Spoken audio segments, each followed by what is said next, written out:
Hello, this is Morel Benard with 1984 Big Brother New World Order, the continuation of the story. And I believe the last words were something about getting hold of a little black market butter. The lane widened, and in a minute he came to the footpath she had told him of, a mere cattle track which plunged between the bushes. He had no watch, but it could not be 15 yet. The bluebells were so thick underfoot that it was impossible not to tread on them. He knelt down and began picking some, partly to pass the time away, but also from a vague idea that he would like to have a bunch of flowers to offer to the girl when they met. He had got together a big bunch and was smelling their faint, sickly scent when a sound at his back froze him. The unmistakable crackle of a foot on twigs. He went on picking bluebells. It was the best thing to do. It might be the girl, or he might have been followed after all. To look round was to show guilt. He picked another and another.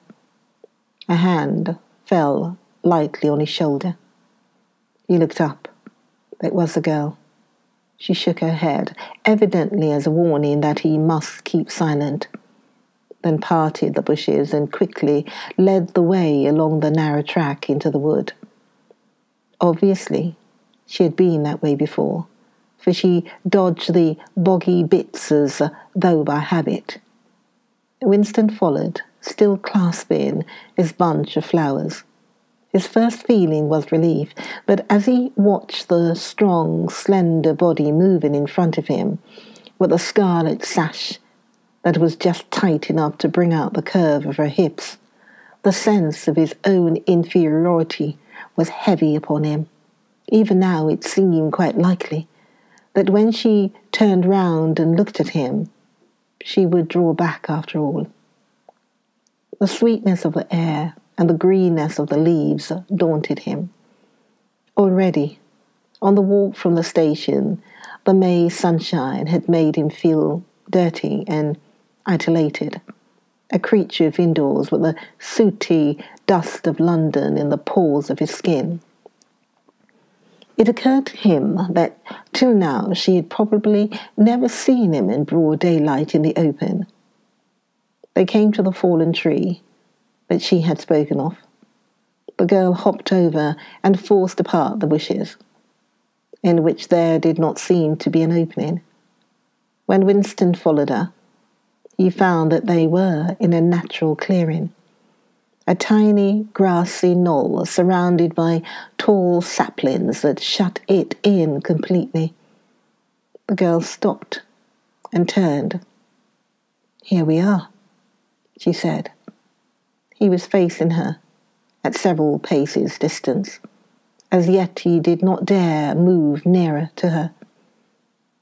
"I didn't want to say anything in the lane," she went on, "in case there's a mic hidden there. I don't suppose there is, but there could be. There's always a chance of one of those swine recognizing your voice. We're all right here." He still had not the courage to approach her. "We're all right here," he repeated stupidly. "Yes, look at the trees." They were small ashes which at some time had been cut down and had sprouted up again into a forest of poles, none of them thicker than one's wrist.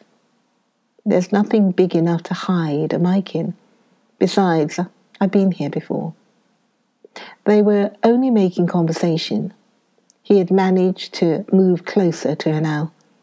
She stood before him, very upright, with a smile on her face that looked faintly ironical, as though she were wondering why he was so slow to act. The bluebells had cascaded onto the ground. They seemed to have fallen of their own accord. He took her hand. "Would you believe," he said, "that till this moment I didn't know what colour your eyes were?" They were brown, he noted. A rather light shade of brown with dark lashes. Now that you've seen what I'm really like, can you still bear to look at me? Yes, easily. I'm 39 years old.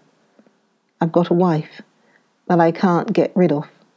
I've got varicose veins. I've got 5 false teeth. I couldn't care less, said the girl. The next moment it was hard to say by whose act she was in his arms. At the beginning he had no feeling except sheer incredulity. The youthful body was strained against his own. The mass of dark hair was against his face. And yes, actually, she had turned her face up, and he was kissing the wide, red mouth. She had clasped her arms around his neck. She was calling him darling, precious one, loved one. He had pulled her down on the ground. She was utterly unresisting. He could do what he liked with her. But the truth was that he had no physical sensation except that of mere contact. All he felt was incredulity and pride. He was glad that this was happening, but he had no physical desire. It was too soon. Her youth and prettiness had frightened him. He was too much used to living without women. He did not know the reason. The girl picked herself up and pulled a bluebell out of her hair. She sat against him, putting her arm round his waist. Never mind, dear. There's no hurry. We've got the whole afternoon. Isn't this a splendid hideout? I found it when I got lost once on a community hike. If anyone was coming, you could hear them 100 meters away. What is your name? Said Winston. Julia. I know yours. It's Winston. Winston Smith. How did you find that out?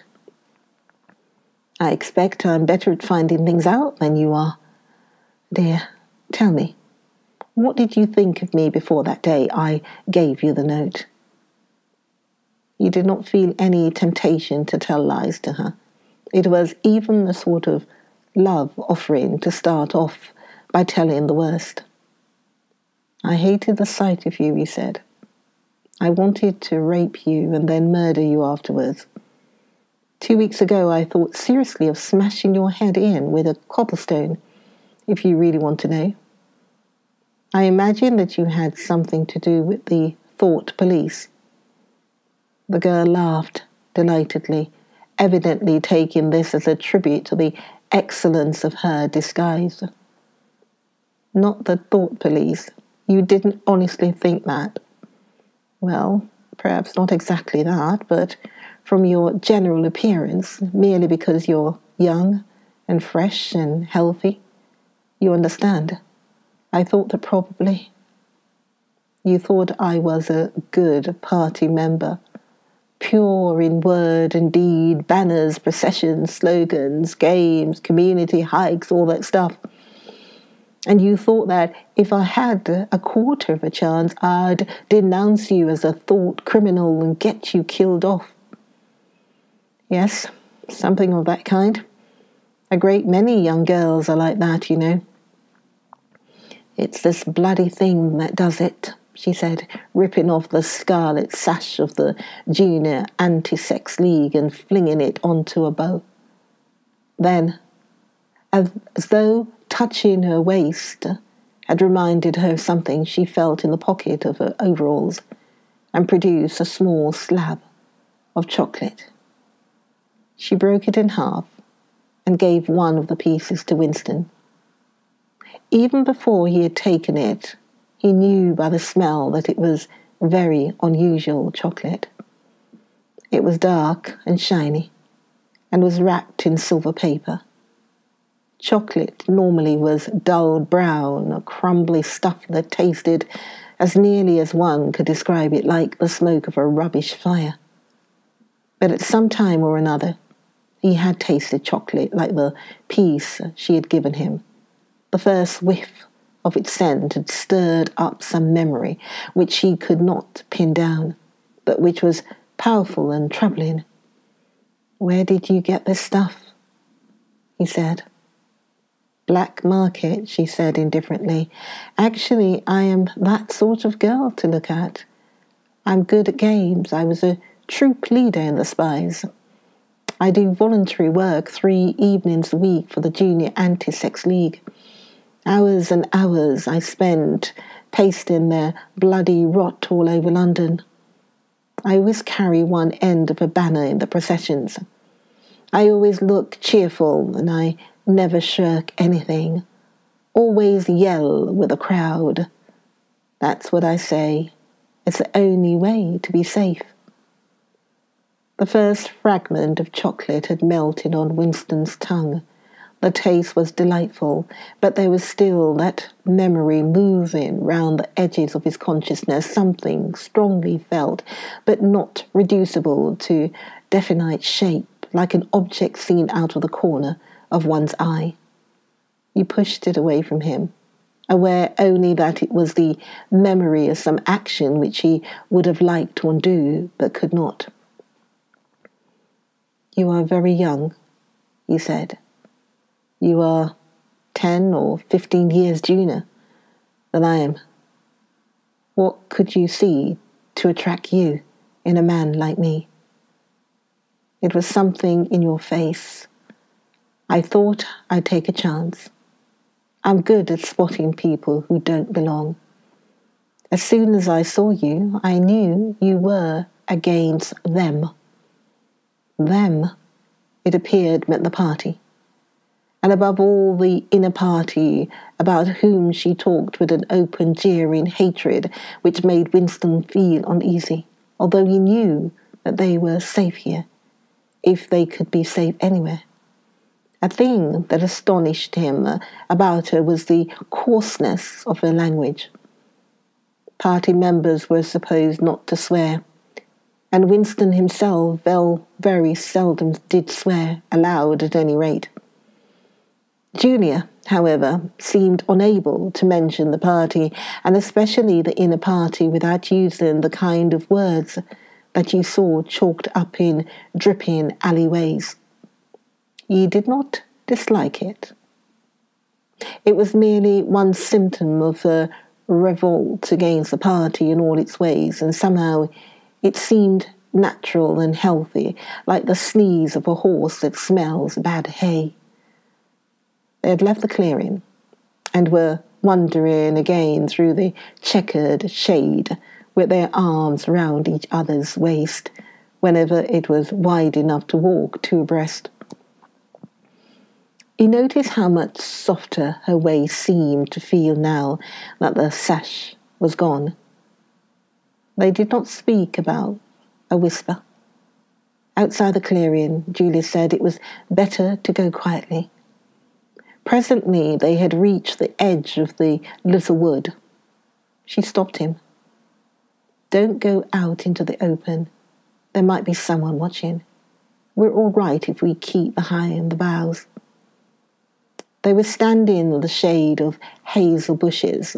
The sunlight, filtering through innumerable leaves, was still hot on their faces. Winston looked out into the field beyond and underwent a curious, slow shock of recognition. He knew it by sight. An old, clothes-bitten pasture, with a footpath, wandering across it and a molehill here and there. In the ragged hedge, on the opposite side of the boughs of the elm trees swayed just perceptibly in the breeze, and their leaves stirred faintly in dense masses like women's hair.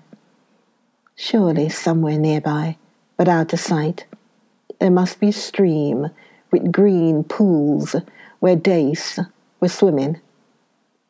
"Isn't there a stream somewhere near here?" he whispered. "That's right. There is a stream. It's at the edge of the next field, actually.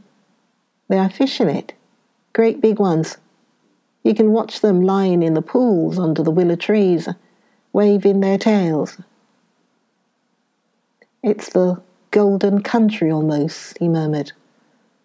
The golden country? It's nothing really. A landscape I've seen sometimes in a dream. Look, whispered Julia. A thrush had alighted on a bough not 5 meters away, almost at the level of their faces. Perhaps it had not seen them. It was in the sun, they in the shade. It spread out its wings, fitted them carefully into place again, ducked its head for a moment as though making a sort of obeisance to the sun, and then began to pour forth a torrent of song. In the afternoon hush, the volume of sound was startling. Winston and Julia clung together, fascinated.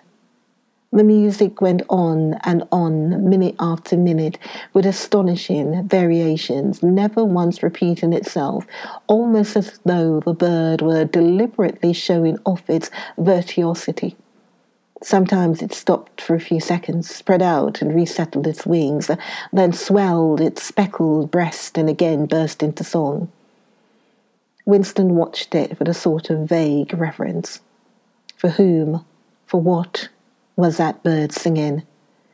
No mate, no rival was watching it. What made it sit at the edge of the lonely wood and pour its music into nothingness? He wondered whether, after all, there was a microphone hidden somewhere near. He and Julia had spoken only in low whispers, and it would not pick up what they had said, but it would pick up the thrush. Perhaps at the other end of the instrument some small beetle-like man was listening intently, listening to that. But by degrees a flood of music drove all speculations out of his mind. It was as though it were a kind of liquid stuff that poured all over him and got mixed up with the sunlight that filtered through the leaves. He stopped thinking and merely felt. The girl's waist and the bend of his arm was soft and warm. He pulled her round so that they were breast to breast.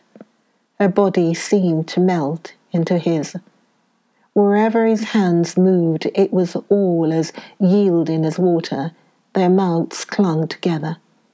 It was quite different from the hard kisses they had exchanged earlier. When they moved, their faces apart again, both of them sighed deeply.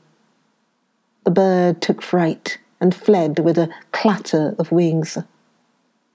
Winston put his lips against her ear. Now, he whispered. Not here, she whispered back. Come back to the hideout, it's safer. Quickly, with an occasional crackle of twigs, they threaded their way back to the clearing.